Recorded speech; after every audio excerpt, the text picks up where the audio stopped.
മലപ്പുറം ജില്ലയിൽ viral hepatitis ബാധിച്ച് ഒരാൾ മരിച്ച സാഹചര്യത്തിൽ രോഗത്തിനെതിരെ പൊതുജനങ്ങൾ ജാഗ്രത പാലിക്കണമെന്ന് ജില്ലാ medical officer doctor R Renuka അറിയിച്ചു.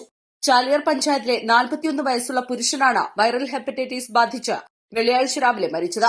മാർച്ച് 19-ന് ഇദ്ദേഹത്തിന്റെ വീട്ടിലുള്ള 9 വയസ്സുകാരി പെൺകുട്ടിക്ക് വൈറൽ ഹെപ്പറ്റൈറ്റിസ് രോഗം സ്ഥിരീകരിച്ചിരുന്നു.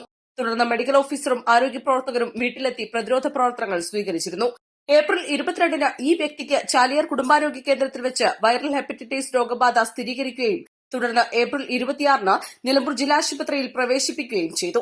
അവിടെ നിന്നും വിദഗ്ധ ചികിത്സയ്ക്കായി മഞ്ചേരിയിലെ സ്വകാര്യ ആശുപത്രിയിലേക്ക് രോഗി പോവുകയുണ്ടായി. കരളിന്റെ പ്രവർത്തനം മോശമായതിനെ തുടർന്ന് അവിടെ നിന്നും രോഗിയെ കോഴിക്കോട് സ്വകാര്യ ആശുപത്രിയിലേക്ക് മാറ്റി. കരൾമാറ്റ ശസ്ത്രക്രിയയ്ക്ക് വിധേയനാകുവാനിരിക്കവെ അണുബാധ ഉണ്ടാവുകയും മരണപ്പെടുകയുമായിരുന്നു. മലപ്പുറം ജില്ലയിൽ ഈ വർഷം ജനുവരി മുതൽ 3184 സംശയാസ്പദമായ വൈറൽ ഹെപ്പറ്റൈറ്റിസ് കേസുകളും 1032 സ്ഥിരീകരിച്ച കേസുകളും റിപ്പോർട്ട് ചെയ്തിട്ടുണ്ട്. അതിൽ സംശയാസ്പദമായ 5 മരണങ്ങളും സ്ഥിരീകരിച്ച 5 മരണങ്ങളും ഉണ്ടായി. മാർച്ച് മാസത്തിൽ 1 മരണവും ഏപ്രിൽ മാസത്തിൽ 4 മരണങ്ങളുമാണ് റിപ്പോർട്ട് ചെയ്തത്.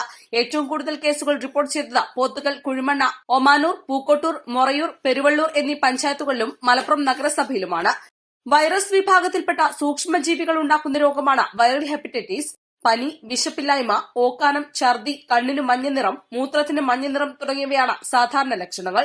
രോഗം ഗുരുതരമായാൽ കരളിന്റെ പ്രവർത്തനത്തെ ബാധിച്ച് മരണം വരെ സംഭവിക്കാം. അതിനാൽ തന്നെ രോഗലക്ഷണങ്ങളെ അവഗണിക്കാതെ ശാസ്ത്രീയമായ ചികിത്സാരീതികൾ തേടേണ്ടതാണ്. അശാസ്ത്രീയ ചികിത്സാ മാർഗങ്ങൾ സ്വീകരിക്കുന്നത് പലപ്പോഴും രോഗിയുടെ ജീവന് തന്നെ ഭീഷണിയാകും. തുറസായ സ്ഥലങ്ങളിൽ മലമൂത്ര വിസർജനം നടത്താതിരിക്കുക, കൈകൾ ആഹാരത്തിന് മുൻപും ടോയ്ലറ്റിൽ പോയതിനു ശേഷവും സോപ്പ് ഉപയോഗിച്ച് നന്നായി കഴുകുക, കുടിവെള്ള സ്രോതസ്സുകൾ, കിണർ, വെള്ളം ശേഖരിച്ചു വെച്ചിരിക്കുന്ന ടാങ്കുകൾ തുടങ്ങിയവ ബ്ലീച്ചിംഗ് പൌഡർ ഉപയോഗിച്ച് ക്ലോറിനേറ്റ് ചെയ്യുക. വ്യക്തി ശുചിത്വത്തിനും ഗാർഹിക ആവശ്യങ്ങൾക്കും ക്ലോറിനേറ്റ് ചെയ്ത വെള്ളം ഉപയോഗിക്കുക. തിളപ്പിച്ചാറ്റിയ വെള്ളം മാത്രം കുടിക്കാൻ ഉപയോഗിക്കുക.